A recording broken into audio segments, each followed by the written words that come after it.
medical social worker too, Ms. Glendisha Thomas, to give us a little history on the role of social workers.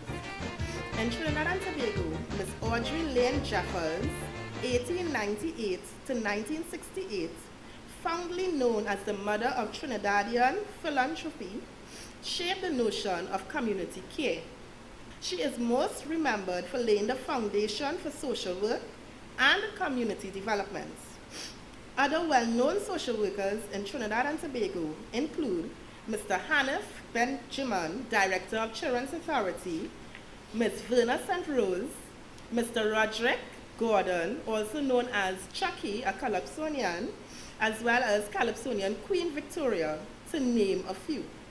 The social worker helps the client articulate their needs, simplify their problems, explore resolution strategies, and applies intervention strategies to develop and expand the capacities of client systems to deal with their problems more effectively.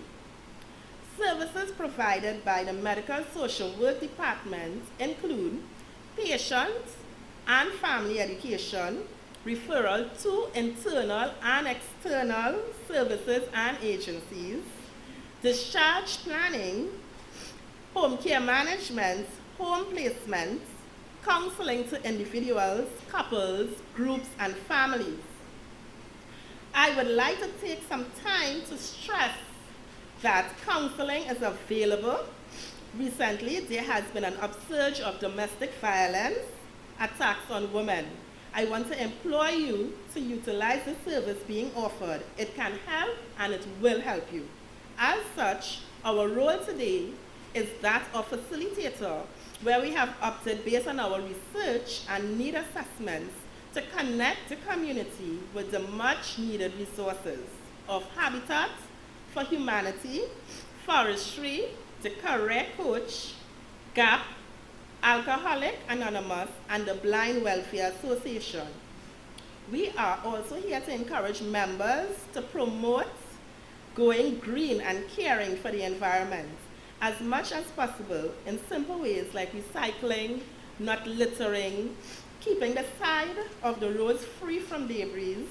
The environment itself plays a vital role in the healing process. As I conclude, I would like to ask everyone to give Ms. Janelle Joseph, the medical social worker for this area, a hearty round of applause for planning and coordinating today's event.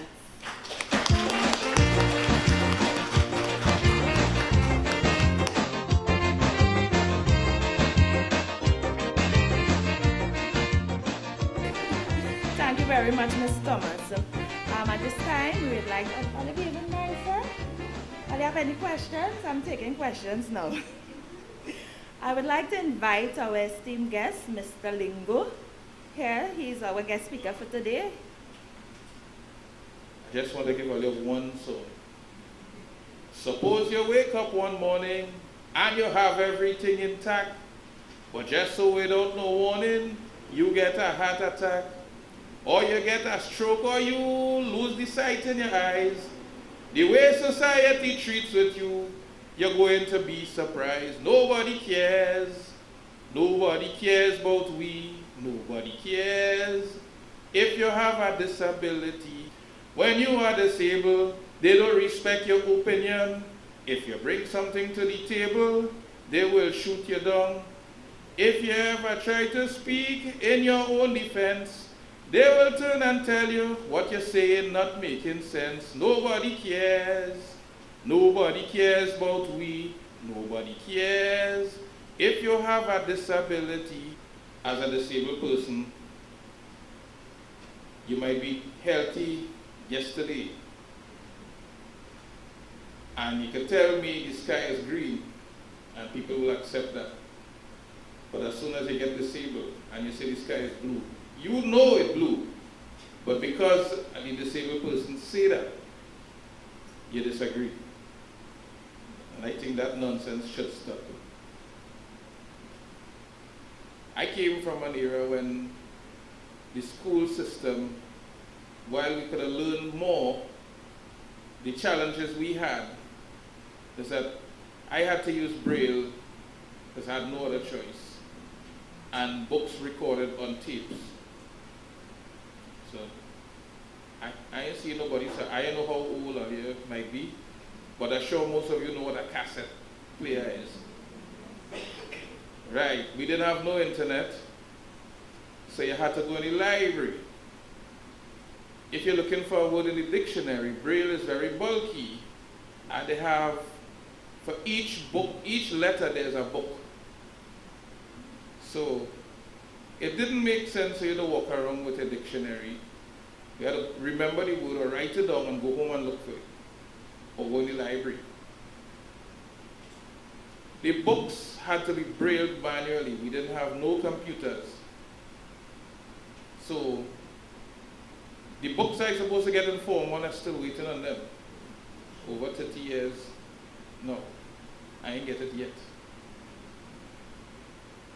I only had two choices in life: to stay home and feel sorry for myself, or go out there and do something. I chose the latter because there were already too many people feeling sorry for me. I am not asking you to feel sorry for a person with a disability, but inclusion will help. What I would like to see, like for example at the Blind Welfare Association, we do have welfare officers. We have nobody with a medical background. And a lot of people, especially now, have other challenges. So they're blind and the diabetes is so bad that they probably amputate both legs. They might be in a wheelchair. Right? We have nobody who is medically qualified to assist. When Keyshawn Walcott he won gold, we got a national holiday. But when Akeem Stewart did the same, the government said no way. When Keyshawn Walcott came home, was motorcade from at the airport. But when Akeem Stewart did the same, they say we don't have no transport. Nobody cares.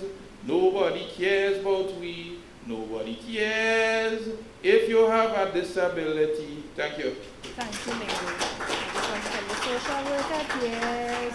Social workers care about you. Oh, thank you all very much for coming out today. We would now like to invite you all to visit the various booths, come and get your eyes tested, see what forestry have to say. Habitat for Humanity have some great offers, you know. I wouldn't start out your business and let you do that. Right, we have GAP and we have some nutritionists and thing here, you know. We have things that you can, we have Alcoholic Anonymous. Sharon, you may need to go and visit that booth. Some people in the world today don't realize that worries don't pay. Plenty people in the world today don't realize that worries don't pay. Resting the worries upon your shoulder, only bringing you older and older. These wicked things them people just do. You don't realize you have worries too. Tell them to never ever worry.